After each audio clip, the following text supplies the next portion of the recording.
सरस्वती जी और उनकी बहू रश्मि के बीच एक दिन बहस छिड़ जाती है। आखिर किसका काम ज्यादा आसान है, बहू का या सास का? माँ जी, सास को काम ही क्या है, आपके सारे काम उंगलियों पे तो हो जाते हैं। कुछ भी।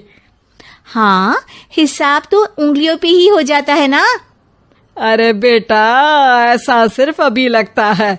जो मुझे करना पड़ता है ना, वो तुझे करना पड़े तो समझ आएगा कि असली काम का पहाड़ कैसा होता है।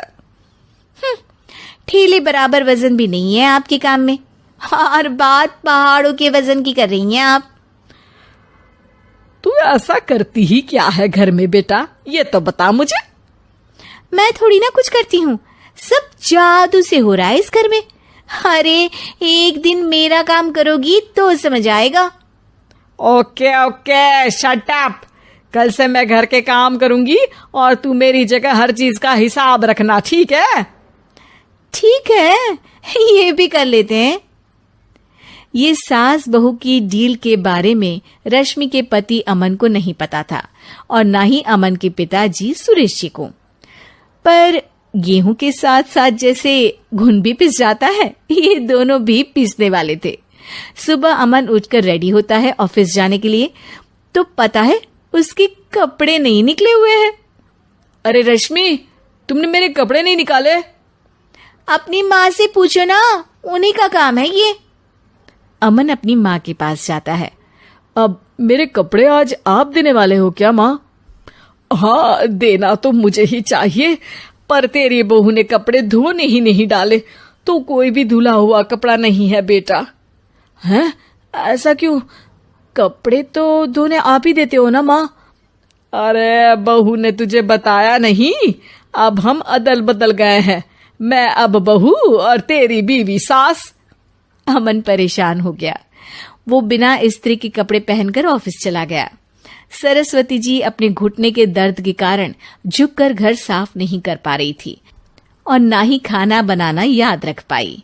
उधर रश्मि पहले ही दिन घर की चाबी घुमा चुकी थी और 300 रुपए का हिसाब अलग नहीं मिल रहा था। पर दोनों का ही घमंड कैलाश पर्वत से भी बड़ा था और दोनों ही खेमे एक दूसरे की बात मानने को बिल्कुल तैयार नहीं थे। शाम को जब सुरेश जी और अमन खाना खाने बैठते हैं तो सरस्वती जी उनके सामने गाजर और पपीते लाकर रख देती हैं। अरे माँ, ये क्या है? ख्याली पुलाव के साथ सलाद। माँ जी खाना बनाना भूल गई लगता है। अरे एक एक चमन्नी का हिसाब है मेरे पास, खाना बनाना कैसे भूल जाऊंगी?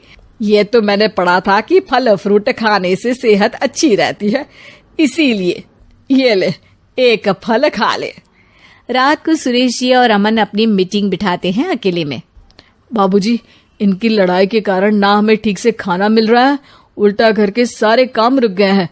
हाँ बेटा, 2 भैंसों की लड़ाई में बेचारे खेत के पौधों का भी नुकसान हो रहा है। पर पापा, क्या बताऊं आपको, मैंने माँ को इस महीने की 2 तारीख को बिजली के बिल के पैसे दिए थे। आज बिल भरने के लिए मांगने गया तो पता चला कि रश्मि उन पैसों से गैस सिलेंडर ले आई। अच्छा, तो सिलेंडर के पैसों का क्या हुआ? अब सिलेंडर के तो कोई पैसे नहीं थे बाबूजी, हमारे घर पर गैस की पाइपलाइन लगी है ना। बेटा, इन दोनों का कुछ करना पड़ेगा, नहीं तो अपने घमंड के चक्कर में पूरा घर बर्बाद कर डालेंगी ये दोनों। अमन और सुरेश जी काफी सोच विचार के बाद एक निष्कर्ष पर पहुंचते हैं। रात ही को दोनों अपनी पत्नियों की अलमारी से नई साड़ी निकालते हैं और सुबह जब रश्मि और सरस्वती जी उठते हैं तो देखते हैं कि दोनों पति साड़ी पहनकर चढ़ाव पर सब्जियां काट रहे हैं।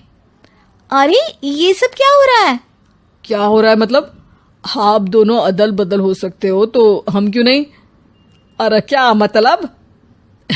नहीं नहीं, मेरी भी बचपन से किसी की बहू बनने की इच्छा थी, तो आज से सरस्वती तुम बड़ी बहू, मैं मिडल बहू और अमन छोटी बहू। अरे लेकिन सब घर पर बैठ जाएंगे तो कमाएगा कौन?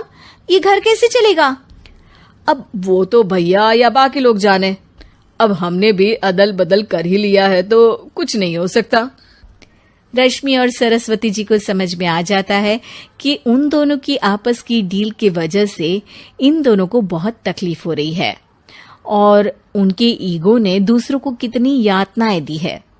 अब असल में माँ जी आप सही थी, सास बनना बहुत मुश्किल है। अरे हाँ बेटा, और तू भी, मुझसे तो नहीं हो पाया सब घर के काम, वापस बदल ले क्या? हाँ हाँ बिल्कुल माँ जी, और अब आप दोनों भी बदल लीजिए, कोई आ गया तो आप दोनों को देखकर क्या सोचेगा। अच्छा है, आप दोनों के समझ में ये बात तो आई, मैं फटाक से कपड़े बदल लेता हूँ। अरे रुक जा बेटा, एक फोटो ले लेती हूँ तेरी, मेरी बेटी होती तो तेरे जैसी ही दिखती साड़ी में। और मेरा फोटो नहीं लोगी?